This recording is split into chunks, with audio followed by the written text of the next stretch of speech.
Merci Seigneur pour ta grâce.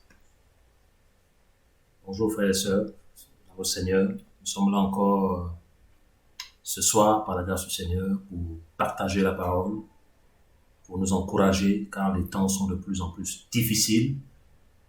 Difficiles parce que le Maître revient. Yahushua, notre Seigneur, il revient.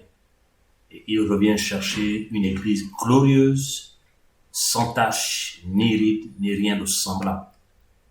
Ceux et celles qui monteront, ce sont des enfants du Seigneur qui seront vraiment attachés à la parole, à la crainte du Seigneur et au message véritable de l'Évangile. Nous sommes dans les derniers temps, frères et sœurs, et le Seigneur est en train de revenir. Revenir. Nous devons nous préparer à la rencontre de notre époux. Nous devons nous préparer à la rencontre du Maître.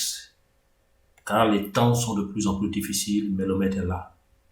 Ma prière est que les véritables fils du Seigneur et les véritables filles du Seigneur davantage soient unis par les liens de la parole, soient unis dans l'esprit, et nous prions davantage pour l'unité des véritables fils du Seigneur dans les nations.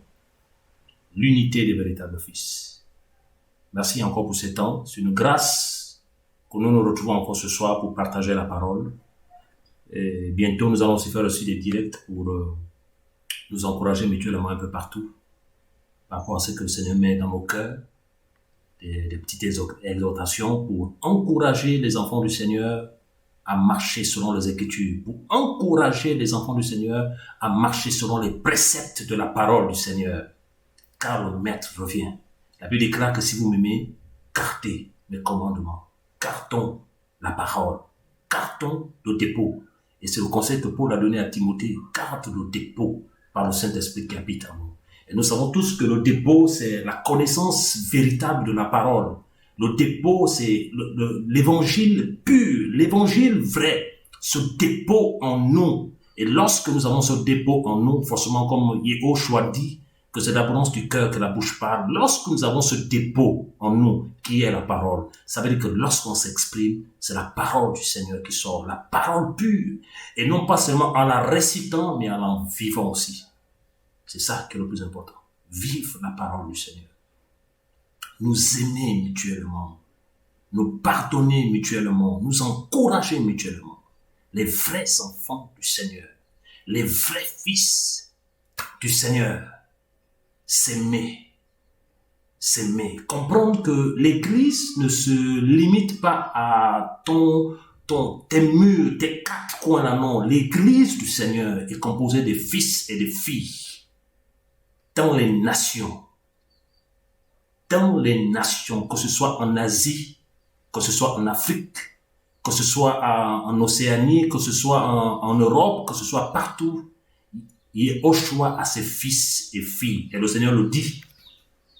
Ce n'est pas toi qui connais ses enfants, mais c'est lui qui connaît ses enfants. Il connaît ses brebis. Voilà pourquoi dans ces temps compliqués, dans ces temps difficiles où il y a beaucoup d'apostasie, où il y a beaucoup de mélange, pour collaborer avec les personnes, il faut toujours consulter le Seigneur. Consulter le Seigneur. Car Paul le dit que les mauvaises compagnies corrompent les bonnes mœurs, frères et sœurs. Il faut consulter le Seigneur. Tu veux te marier, il faut consulter le Seigneur. Tu veux aller te confier à quelqu'un, il faut consulter le Seigneur. C'est lui qui connaît les vies, c'est lui qui connaît les cœurs. Il le dit dans 1 Samuel 16 à partir du verset 7 que l'homme regarde à ce qui frappe les yeux, c'est-à-dire que l'homme est focalisé sur les apparences. C'est-à-dire l'homme est focalisé sur ce qui frappe les yeux. L'homme est focalisé sur l'aspect extérieur. Mais le Seigneur dit que Yahweh regarde au cœur. Le cœur, c'est cette partie invisible que tout le monde nous ne voyons pas, que seul Yahweh voit.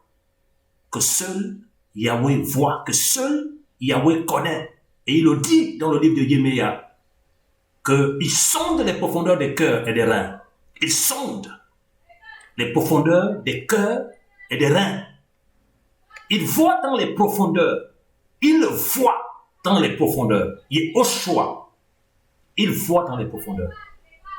Et c'est le seul qui peut te dire que telle ou telle personne marche avec elle.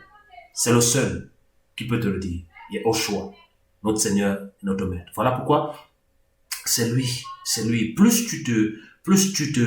Tu cherches la face du Seigneur, plus tu cherches à véritablement bâtir ta relation avec le Seigneur, il te guidera. Il te conduira dans des verts pâturages. David écrit dans le psaume 23, Yahweh est mon berger. Frère, on n'a pas dit un homme est ton berger. On a dit Yahweh est mon berger.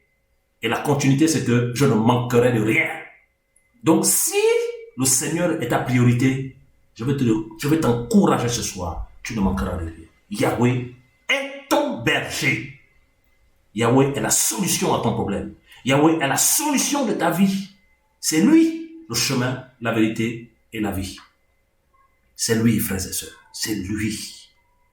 C'est lui. Sans lui, nous n'avons rien. Sans lui, nous ne pouvons rien faire. Rien faire. Frère, c'est lui. Le chef et le consommateur de notre foi. C'est lui. C'est lui que nous devons suivre, c'est lui que nous devons regarder, c'est lui que nous devons regarder. Lorsqu'on le suit, Paul est clair lorsqu'il dit dans 2 Timothée 3,12 que tous ceux qui vivent pieusement en Machia seront persécutés. C'est lui que nous devons suivre. Et lorsqu'on veut vivre pieusement dans le Seigneur, vivre pieusement, c'est vivre en conformité avec les Écritures, nous serons rejetés par les religieux, rejetés par le monde. Mais vaut mieux être rejeté par les religieux et le monde et être accepté par le Maître. Et être accepté par le Maître, c'est lui qui connaît chacun de nous et qui nous conduira dans la vie éternelle. La vie éternelle, c'est qu'il te connaisse toi, le seul vrai elle, et celui que tu as envoyé, Yehoshua, à Mashiach. Frère, nous devons bâtir une relation vraie avec lui. Nous devons bâtir une relation profonde et forte avec lui. Le temps n'est plus à chercher les églises. Le temps n'est plus à chercher un bon pasteur, un bon aîné. Le temps est là maintenant pour chercher qui est Yehoshua. Frère, le temps est là maintenant. Les temps sont difficiles. Il est temps qu'on cherche le Seigneur. Il est temps que chacun de nous, on cherche le Seigneur. On cherche le Seigneur, frères et sœurs. Il est à la porte.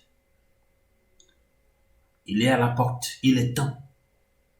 Parce que lorsqu'on cherche le Seigneur en esprit et en vérité, c'est le Seigneur qui te donne la capacité de ne pas calomnier ton frère. C'est le Seigneur qui te donne la capacité de ne pas se rebeller aux aînés. C'est le Seigneur qui te donne la capacité de s'humilier. C'est le Seigneur qui te donne la capacité de rester à ta place. C'est dans l'intimité et c'est dans la relation avec lui qu'il bâtit son caractère dans ton cœur, dans ton âme. Et tu marches, et tu marcheras en conformité des Écritures. Frères et sœurs, c'est le Seigneur qu'il faut chercher. C'est le Seigneur, il dit cherchez, vous me trouverez. C'est le Seigneur qu'il faut chercher. Il ne faut plus chercher une église en ce moment-là, frère. Un endroit, un bon pasteur, un bon ancien, c'est plus le moment, frère. Cherche le Seigneur. Cherche le Seigneur. Vous allez voir que non, que si, et ça ne veut pas dire que non, qu'il ne faut pas communier avec les frères, non, on a besoin de communion, la communion fraternelle est biblique, et quand on parle de communion fraternelle, c'est partager avec les frères qui craignent le Seigneur, qui aiment le Seigneur, parce que il faut savoir une chose, c'est que il y a tellement la confusion en ce moment dans la chrétienté actuelle que beaucoup sont faux, beaucoup sont faux devant le Seigneur, et ils viennent en vêtements des brebis dans les assemblées, et le but c'est quoi? C'est de détruire les assemblées. Et comme on les appelle anciens, machin, on se dit que non, que forcément ils sont du Seigneur. Non. Il dit, ils viennent en vêtements de brebis, c'est-à-dire que donc ils viennent comme s'ils étaient des frères et des sœurs. Mot dedans, ce sont des loups ravisseurs. Des loups qui ne veulent pas que les enfants du Seigneur avancent. Des loups qui ne veulent pas que l'œuvre du Père avance. Ils font semblant, mot dedans d'eux. Ils ne veulent pas que l'œuvre du Père avance. Ils ne veulent pas. Voilà pourquoi c'est maintenant qu'il faut comprendre que pour collaborer avec quelqu'un, il faut consulter le Seigneur. Pour marcher avec un enfant, il faut consulter. Pour communier avec des frères et sœurs, il faut consulter le Seigneur. Il faut consulter le Seigneur, frères et sœurs. Il Il faut consulter le Seigneur. Les temps sont difficiles. Les temps sont durs. Le Seigneur est à la porte. Il faut consulter le Seigneur. J'aimerais encourager les enfants du Seigneur. J'aimerais les encourager. J'aimerais nous encourager dans ces temps difficiles à ne pas baisser les bras, à ne pas nous décourager, à marcher dans l'humilité, à marcher dans la simplicité de l'évangile, à marcher dans la crainte du Seigneur, dans la sainteté, à marcher selon les voies du Seigneur. David déclare dans le psaume 119-105, « Ta parole est une lampe à mes pieds, une lumière sur mon sentier. » La parole du Seigneur nous éclaire, parce que le monde est un lieu dans les ténèbres spirituelles. Et la parole est une lampe qui nous éclaire. Et à chaque fois que tu prends la parole du Seigneur, elle va t'éclairer par rapport au monde dans lequel nous vivons et par rapport à ta vie aussi, à ton caractère, à ton comportement et à ta manière de fonctionner avec le Maître. À ta manière de fonctionner avec le Maître. Vraiment que le Seigneur nous encourage. On va prendre nos Bibles dans 2 Timothée 1,7. Je voulais juste nous encourager d'abord et partager quelque chose que le Seigneur m'a mis à cœur qu'on partage ensemble. Dans 2 Timothée 2, 2 Timothée 2, excusez-moi, 2 Timothée 1, voilà, 2 Timothée 1, verset 7. 2 Timothée 1, verset 7. Je vais lire la parole du Seigneur. Car Elohim ne nous a pas donné un esprit de timidité, mais de force, d'amour et de sagesse. Car le Seigneur ne nous a pas donné un esprit de timidité, mais de force, d'amour et de sagesse. Ici, je vais un peu partager avec vous un peu sur la peur. La peur. Parce que la peur, c'est l'ennemi de la foi. La peur nous empêche de rentrer pleinement dans ce que le Seigneur attend de nous. La peur. La peur, c'est un sentiment de crainte. C'est un sentiment d'effrayeur. C'est un blocage horrible. Un blocage terrible qui nous empêche d'aller plus loin avec le Seigneur. Et Paul est clair lorsqu'il dit à Timothée que ce n'est pas un esprit de timidité que nous avons reçu, mais un esprit de force, d'amour et de sagesse. Et l'esprit que nous avons reçu, la Bible dit dans le livre de Romains 8 que c'est l'esprit du Mashiach. Le Saint-Esprit est appelé l'esprit du Mashiach. Donc, ça veut dire que en nous, nous avons l'esprit de Yahweh. Et l'esprit de Yahweh qui est en nous, c'est pas un esprit de timidité. Et nous allons voir un peu dans la Bible, les explications dans 2 Timothée, sur la version électronique, dans 2 Timothée 1, verset 7. 2 Timothée 1, verset 7. Nous allons voir que timidité veut dire crainte, frayeur, lâcheté. Donc on comprend que celui qui a peur, il craint. Celui qui a peur, il est lâche. Celui qui a peur n'a pas d'audace. Or, la foi en Yahweh, c'est l'audace. La foi, c'est le courage. La foi, c'est faire ce que le Seigneur nous demande de faire. Et ce que le Seigneur nous demande de faire n'est jamais facile aux yeux des humains. Et si nous avons la peur, nous ne pouvons rien faire, frères et sœurs. Nous ne pouvons rien faire. Le Seigneur peut nous demander de faire quelque chose de sa part. On aura la peur des hommes, la peur du voisinage, la peur même des frères et sœurs, la peur de ceux qui nous regardent, le regard humain qui va nous influencer et on va passer à côté de la vision du Seigneur dans nos vies. La peur. La peur. La peur des religieux On a vu dans le livre de Yohanan 12 comment Yahushua disait que non, que ces hommes ont préféré la gloire des hommes plus que la gloire du Seigneur. En fait, ils avaient tellement peur des humains qu'ils ont préféré avoir l'approbation des hommes que du Seigneur. Parce que lorsqu'on lit dans le livre de Actes des apôtres, on voit les apôtres, et surtout l'apôtre Pierre, rempli de l'esprit qui pouvait dire « Jugez en vous-même s'il faut obéir à Elohim plutôt qu'aux hommes ». Les apôtres ont compris qu'il fallait plus obéir au Seigneur qu'aux hommes. Parce que l'homme a la sagesse charnelle lorsqu'il n'est pas conduit par le Seigneur. L'homme te conduit dans des voies où, lorsqu'il n'est pas conduit par le Seigneur, où tu ne marcheras pas en conformité avec la parole du Seigneur. Donc, les apôtres ont compris qu'il fallait suivre le Seigneur, qu'il fallait plus obéir au Seigneur. Et il faut comprendre une chose, plus tu obéis au Seigneur, plus tu seras confronté à des religieux. Parce que quand les religieux marchent plus par leur tradition, par leur pensée et non par les Écritures. Les religieux sont plus focalisés sur leur lieu que sur la parole. Ils défendent plus leur lieu et leur pasteur et non la parole. Voilà pourquoi lorsque on peut discuter avec quelqu'un sur la dîme, ils vont défendre leur lieu et non pas sur ce que les Écritures enseignent. Sur la gratuité, ils vont discuter sur leur lieu et non pas sur ce que la parole du Seigneur enseigne. Et c'est ça le problème, frères et sœurs. La peur. La peur. Paul est clair. La peur. Si on a peur, frère, nous n'allons pas réaliser ce que le Seigneur nous demande de réaliser. Si on a peur de l'homme, si on a peur des religieux, je veux poser l'équilibre. Quand on parle de peur, ça n'a rien à voir avec l'impolitesse. Parce qu'il y a beaucoup de jeunes, quand on parle de peur, ne pas avoir peur, ils se disent que, ah oui, le courage, et ça frise l'impolitesse. Non. Non. Le Seigneur nous demande d'être poli. Yeshua, homme, était poli. La peur sur le courage et la capacité d'affronter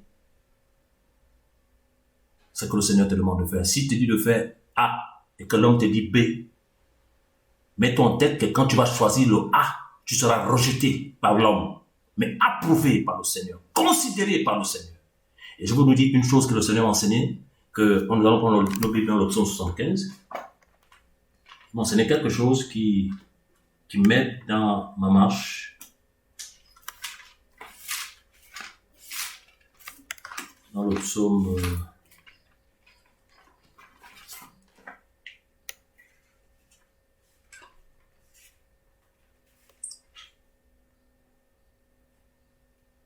75. Nous allons lire les Écritures. Merci Saint-Esprit.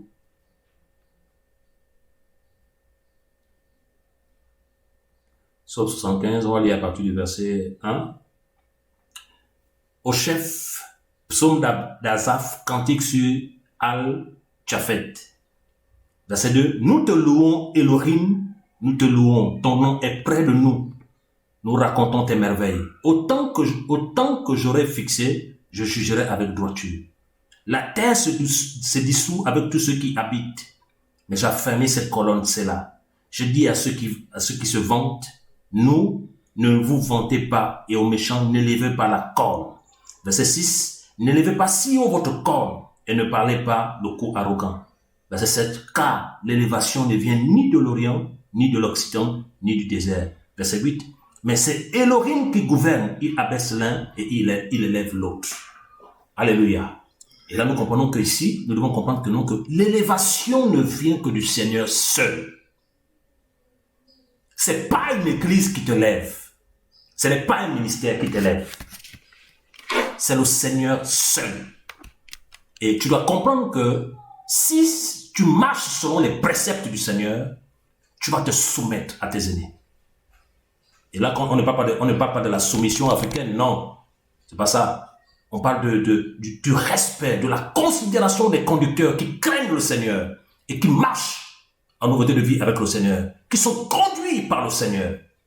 Si tu veux l'élévation du Seigneur, tu vas aimer tes frères et sœurs. Tu vas t'humilier devant tes frères et sœurs. Tu vas les aimer, tu vas les considérer. Parce que le Seigneur ne peut que travailler où sa parole est au centre. Il dit, là où deux ou trois sont ensemble à mon nom, je suis là. Frères et sœurs. Il dit, je suis là. Et nous devons comprendre ça. Donc, quelque chose que nous devons enregistrer ce soir, c'est que c'est Elohim qui gouverne. Il abaisse l'un et il élève l'autre. Donc, nous devons comprendre que c'est le Seigneur qui élève. Et voilà pourquoi il a dit à notre ancêtre dans la foi, le patriarche Abraham, que je rendrai ton nom grand. Il n'a pas dit à Abraham que fais tout pour rendre ton nom grand. Il a dit je rendrai ton nom grand. Donc c'est lui qui a élevé Abraham. C'est lui qui a élevé Abraham. Frère. Voilà pourquoi le Seigneur pouvait dire dans sa parole que non, que ceux qui s'élèvent seront abaissés et ceux qui s'abaissent seront élevés. Le Seigneur fait grâce à ceux qui sont humbles de cœur. Humbles de cœur, frères et sœurs. Voilà pourquoi ça ne sert à rien de nous bousculer, ça ne sert à rien de nous jalouser. Ça, c'est la chair. Nous devons nous aimer. Nous devons nous encourager, frères et sœurs. Je parle aux véritables fils du Seigneur. Ceux qui ont l'esprit. Parce que l'ivraie ne peut pas comprendre ce message. Ceux qui ont l'esprit du Seigneur. Nous devons nous encourager, quels que soient les endroits où nous travaillons. Les vrais enfants du Seigneur doivent s'encourager. Les vrais enfants du Seigneur doivent s'aimer. Les vrais enfants du Seigneur doivent prier les uns pour les autres. Lorsque vous voyez quelqu'un qui vient vers vous et commence à méditer sur un frère, il insiste, il médite sur un frère, frère, comprenez tout de suite que non, qu'il n'est pas du Seigneur. Parce que 1 Yohanan en parle, que celui qui est son frère est dans les ténèbres. Frère. Celui qui a la haine contre son frère est dans les ténèbres. Frère, nous devons être au pied du maître pour comprendre la parole, la saisir et la vivre. Vraiment, nous devons tout faire pour que le Seigneur nous délivre de la peur. Et dans le livre de Galates 1, verset 10, Galates 1, verset 10, c'est l'apôtre Paulos qui dit, « Car maintenant, est-ce la faveur des humains que je désire ou celle d'Elohim? Ou est-ce que je cherche à plaire aux humains? Car si je plaisais encore aux humains, je ne serais pas un esclave du Mashiach. » Alléluia. Il est clair. Il dit, est-ce la faveur?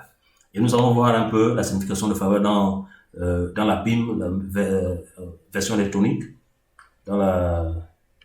Donc, le mot grec signifie aussi persuader, se faire un ami, convaincre, lutter pour plaire à quelqu'un. Donc, nous voyons aussi que Paul ne luttait pas pour plaire à quelqu'un. Paul ne luttait pas pour plaire à un lieu. Paul luttait pour plaire au Seigneur. Voilà pourquoi il dit que est-ce la faveur des humains? Parce que les chrétiens aussi sont les humains. Les voisins qui n'ont pas le Seigneur aussi, ce sont des humains. Est-ce la faveur des humains que je désire ou celle d'Elohim? Ou est-ce que je cherche à plaire aux humains? Car si je plaisais encore aux humains, je ne serais pas un esclave du Mashiach. Donc ici, nous devons comprendre que un véritable serviteur du Mashiach déplaît aux humains. Pourquoi il déplaît aux humains? Pas parce qu'il est impoli, non. Pas parce qu'il marche dans la méchanceté, non. Il déplaît aux humains parce qu'il fait ce que le Seigneur lui demande de faire. Et quand on fait ce que le Seigneur nous demande de faire, on ne plaît pas aux religieux. Voilà, frères et sœurs. On ne plaît pas aux religieux. Il faut comprendre que derrière la lumière, il y a les ténèbres. Les ténèbres ne veulent pas de la lumière. Ils ne veulent pas. Le Seigneur est là, il veut nous éclairer, il veut nous encourager pour que davantage nous enlevions la peur. La peur de réaliser ce que le Seigneur nous demande de faire. La peur. La peur d'aller en mission, on a peur. La peur d'aller dans notre pays, on a peur. La peur de dire la vérité, on a peur. On préfère avoir l'approbation humaine. Être agréé par un groupe au lieu du Seigneur. La peur. Que le Seigneur nous donne la force et la capacité de marcher en nouveauté de vie avec lui et de s'aimer mutuellement. Que les vrais fils du Seigneur et les vraies filles que nous nous aimions mutuellement pour marcher main dans la main pour le royaume du Père. Je crois que quand un fils du Seigneur est touché par l'ennemi, quand il aime le Seigneur, la repentance est là pour que nous soyons tous sauvés. Frères, c'était les temps d'encouragement que je voulais donner à chacun de nous. Moi le premier, que le Seigneur nous remplisse davantage de courage, de force et de détermination pour faire sa volonté dans nos vies. Ça ne sera pas facile. Il y a l'ennemi, il y a les hommes, mais tout est possible à celui qui croit. Tout est possible à celui qui croit. Nous croyons que Yehoshua a vaincu et il nous donnera aussi la force de vaincre. En son nom, tout est possible. Alors toi qui as encore peur, tu peux crier au Seigneur qui te donnera la force d'aller de l'avant. Alors toi qui as encore la crainte des hommes, tu peux crier au Seigneur qui te donnera la force d'aller de l'avant. Il te donnera la force d'aller de l'avant. Que le nom du Seigneur soit béni, élevé et glorifié au nom de Yeshua. Amen.